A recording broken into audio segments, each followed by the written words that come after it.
Hi everybody, welcome back to the channel here at Paradise on Pennies. This is Ohana Dog and I'm Heather. If you're just discovering Paradise on Pennies, we are basically living on the road full time. We are now in a truck camper. We were in an SUV for a while and we live this way on a very tight budget. We do that on purpose because it allows us to basically choose to put any of our resources, any of our money that we make towards the simplest things we can, towards food and towards travel, which is what we love to do, is just live and explore and learn and play with our puppy dogs. We've got a whole pack of dogs here at the channel and you can check out tons of videos here at Paradise on Pennies if you're interested in the whole live on the road thing, live on the road with dogs. Yeah, we talk all about it here, so check that out. Today's topic, I just want to talk briefly about something that we just discovered, something that's a bit new to us, and it's based on, if you've been following along in our adventures, you know that we just went eastbound.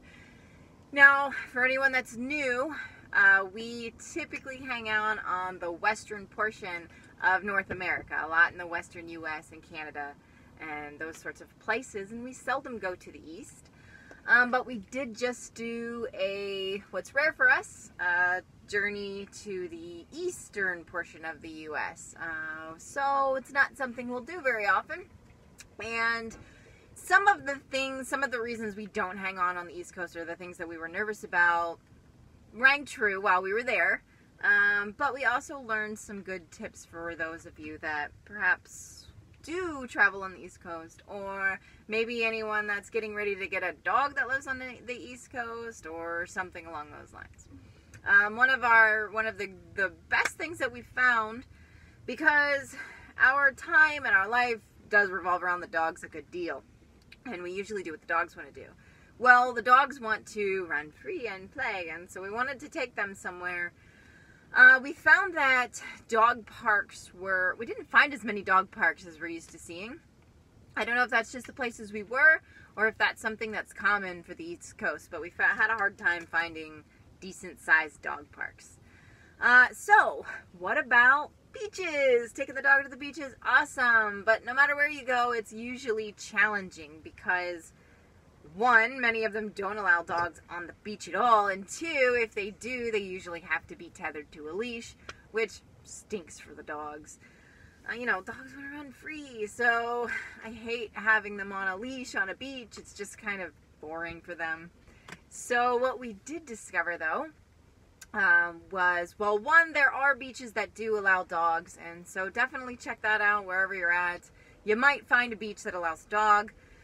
I know that there are some in Florida from the time that I lived there. There's Honeymoon Island had a portion that was a dog beach, and that did allow dogs, and I know there are others like that. But once again, a lot of those, the dogs have to be on a leash. And so it's kind of hard to have fun with them and swim with them and play with them on a leash.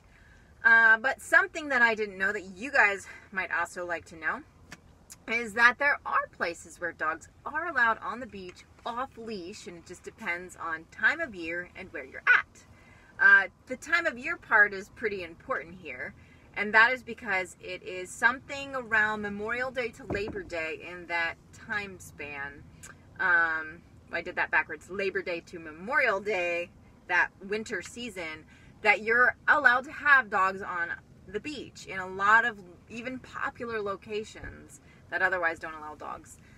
So check that out. You can probably have your dog in the beach in the winter. That's a good one. And then in addition to that, you'll probably want to find the beaches that allow them to run free, and that was our main concern. We did end up exploring a little in Georgia, and we went down kind of to the Savanah area, and we even went south of Savanah. And south of Savanah, there's a beach area. I can't remember exactly what it's called, but it's just south of Savanah. And that region does have a beach or two that does allow dogs on the beach, and they were allowed off leash, and we had a good time with them on the beach there. So that was actually one of our highlights of the East Coast because, hey, that covered everything we like. We got to be out in the sunshine, outside, getting fresh air, and the dogs could run free. And right there reduces stress for us, because if the dogs are happy, we're probably happy. So just a little quick tip for East Coast traveling today from our recent experience, one of our greater joys of the East Coast. But for now, we are back in the West, and we will be in the West for some time. So stay tuned, and we'll have a lot more tips and tricks and things about traveling on the road and living on the road, and especially doing that with a pack of dogs. Thanks for watching, guys. We'll see you next time. Bye.